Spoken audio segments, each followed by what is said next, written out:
Adlaw ka na tong tanan. Agay, Sabado na punta karon sa buntag mga palangga no. Naabot ta diri sa may Marikina. No? Pinakadako nga relo diri sa Marikina area no. Bayan ng Marikina. Mga palangga pag maabot mo diri, hilom-hilom ra gid mo dool di asa na tubig mga palangga. Pwede mo moinom diha. Kaya bilin ninyo mga palangga, wa may uyab, pwede mo makauyab dayon pag makainom og tubig sa Marikina. Karon pa lang una-una na mo daan mulaag mo diha ilom-ilom ra kuha lang mo tubig bisag ihid-hid lang niyo sa inyong agtang bas alam yung kamot ihid-hid sa inyong agtang kana mga palangga okay kay na. Mga palangga di ta magdugay sa Marikina naabot na punta diri sa may Quezon mga palangga ako lang i-share sa inyo si Idol dire pag mabot kita sa may Quezon mupalit dayon ko og shower cap kana shower cap ni siya mga palangga para ni sa mga pasahero 100 pesos na siya 70 pesos. Karon, pag mupalit ka diha, duha ka item nga tag 70 pesos na kay libre nga gitawag nilang guantes. Pakita na ko sa tara si Idol nakamotor nakapwesto na diha nya. Karon kay Sabado lagi. Daghan po mga tambay-tambay diha paabot pasahero pero mao lagi na pag nakalo sa Quezon di na ko magdugay dire mo adto ko dapit sa may GMA. Dito ko hulat og pasahero kay dire daghan kay mga riders na maghulat o kung naay mag-book tag isa patsambara mo kinsa sudlan niyo diha. So ang himuon gud nako diha pag maabot ko sa Quezon pag maghatag pasahero diha automatic gapang ko padulong dito sa may GMA area. Kuha jud ko pasahero to di ko masahero.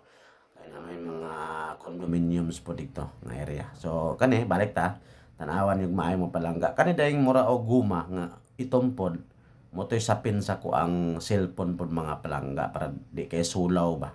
Karon lapas ta gamay sa tong istorya naabot ta pod diri sa balay pa pila may istorya gud mga palangga di ba binotbot no. So pag abot ako sa balay wa pod ko magmahay kay wa na pud ko mopalit dahil wala na ko mopalit og sudan kay ingon man akong asawa nga naa siya'y kalamunggay nga gi haluan niya og ni ang tuloy piniritong tuloy kay ming hawak ko na sa balay buntag sayo nakapalit pud siya og tungod kilong tuloy pag uli na ako yang gipirito pag uli na ako pagagabi wa na ko mopalit og isda o sa mga klaseng sudan dito sa mga palengke kay nanay sudan so bayad lang ko saging kay kanang saging hilig kay ko ang anak anang junior akong junior kating hilig kay hipating hilig sa saging dongdoom gid ani maayo basta magdala na kag saging asas malakatan ug matundan sa saging shareball na ko ang junior niya kati ko suga ang kaog saging premier akong anak pod samtang pwesto ko sa akong cellphone gawara-wara po ni si ladies man akong likod perte gid siya parebayag pod karon higop tag sabaw kay murag lami pod ang sabaw kay naani kamunggay na isaluyot gamay nakapangala pod taon sa among garden ug asa nga garden nakapangawat niya akong asawa morning na haluan gid niya kung kuan among tuloy nga pinarito lami pud siya mga palangga wa pud ko magmahay sa timpla sa akong asawa maayo na kay na siya bisag wala siya ka eskwela og HRM.